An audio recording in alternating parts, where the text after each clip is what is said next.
So we, first day, first meeting, went to the stacks of the library and found a book. And then we did spend the rest of that first day reading from the book we found. And so that started to give me an idea of kind of what things we needed to work on. Like, for instance, vocabulary has never been an issue for us. Some of the words that we read and that are on our vocabulary list are words that were on my GRE vocabulary list.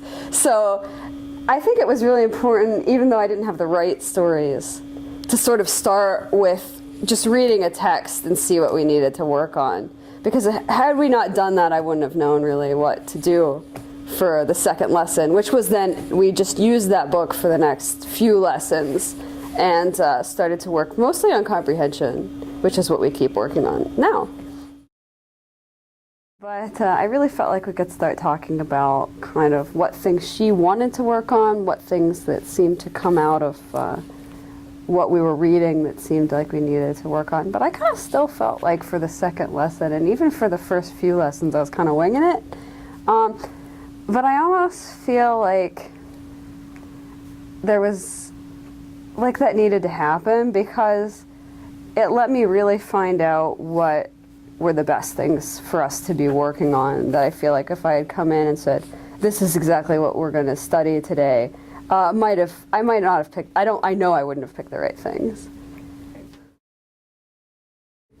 Well, the one thing that I've learned from my whole experience with Yolanda is just be honest and be flexible, because that has helped me so much. You know, from that first day when I was like, look, we're supposed to spend 2 hours together, it's 5 minutes, and I'm lost. And just, that was okay for me, that was okay for her, and then there was kind of a mutual agreement that we were learning together.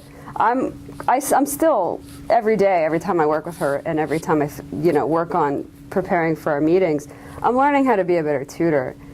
And she doesn't expect me to be an expert, and on the same time, obviously I don't expect her to be one. So kind of we're collaboratively learning together, and to me that's the most important thing, and it's made me feel more comfortable, and I think it's helped our learning. So realize that the biggest thing is working together and not being perfect, and you'll do great.